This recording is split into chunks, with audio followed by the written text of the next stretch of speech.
Let's talk about tread separation. A customer came to my shop insisting that I teach more about tread separation as he sees it as one of the biggest challenges of African or West African drivers. I'm Richmond, your tire specialist, and this is the tire class. Please, I will start by defining tread separation. Tread separation is simply defined as tire tread plies separating from each other. Tire tread plies separating from each other. That is what we call tread separation. So tread separation, there are symptoms to tread separation. Yes, there are.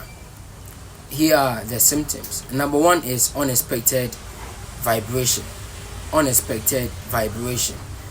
When your tire starts vibration unexpectedly, please check whether it has tread separation. And how to see it is, you see that at the tread side, because the tread plies are separated and therefore maybe the steel cords had even torn, you see that there will be some bump at the tread side as compared to the other part, and that is what is causing the vibration, the unexpected vibration.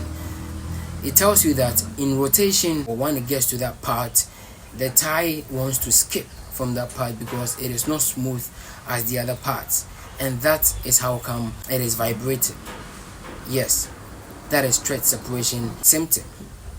Number two is, you see that steel cords will be popping up from either the tread patterns or probably the shoulder of the tire unexpectedly, even though the tread grooves are still very heavy. You see steel cords popping up. That is also another symptom of tread separation. And then the last one is, you see so many leakages on the tire's tread. Yes, so many leakages, uncountable. Even if it's countable, you see that there are too many to repair. As a matter of fact, sometimes you trace it into the inner liner and you wouldn't find any puncture in the inner liner. That is what we call tread separation. That is another symptom. Please, as the elderly always say, there is no smoke without a fire, and therefore there are causes to tread separation. Here are also the causes. The main cause, or the first cause, is constant overinflation. Constant overinflation. I'm very keen on this because this happens a lot. Most drivers, especially the so-called experienced drivers, they think like they know everything, and therefore they will be insisting that a vulcanizer keeps on inflating the tire even though the vulcanizer is telling them that it is up to gauge. They will be like, nah, it hasn't come, please keep on inflating, because they feel like they've seen a dip at the sidewall. It could be as a result of the rubber compound that we used in the process. Maybe it was nylon, which is the most softest. It could be the reason.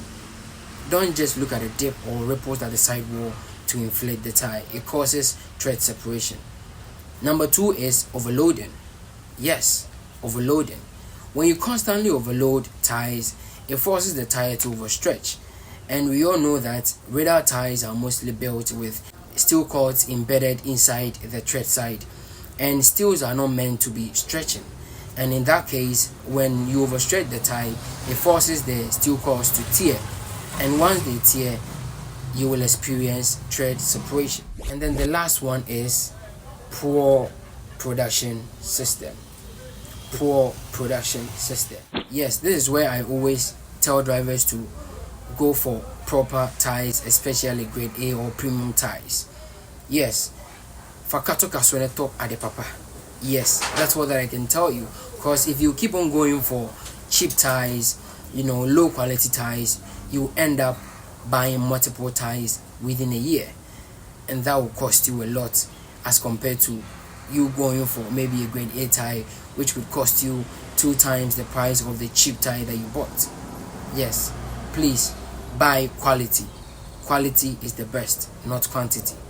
Okay, and these are the possible reasons, apart from our road, of which we are all aware of, our road patterns being the poorest. Yes, I know, but please, we can still do the 3 that I gave you to prevent tread separation.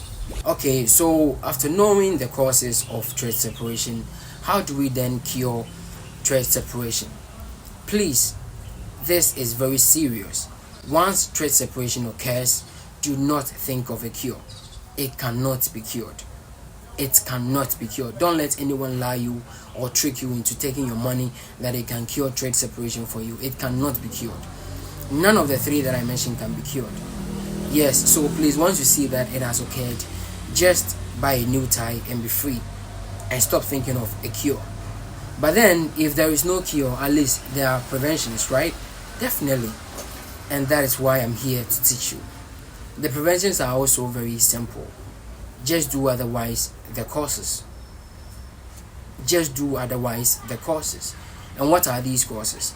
The causes are overinflation, overloading, and buying cheap ties as low quality ties.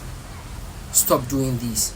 Once you stop doing these, your ties will be in a very good shape, and trust me, it will be very hard for you to experience thread separation. Yes, please, thread separations are not curable. I'm Richmond, the tie specialist, and this is the tie class. Please feel free to leave anything at the comment section and it shall be explained to you. Please subscribe if you found this helpful.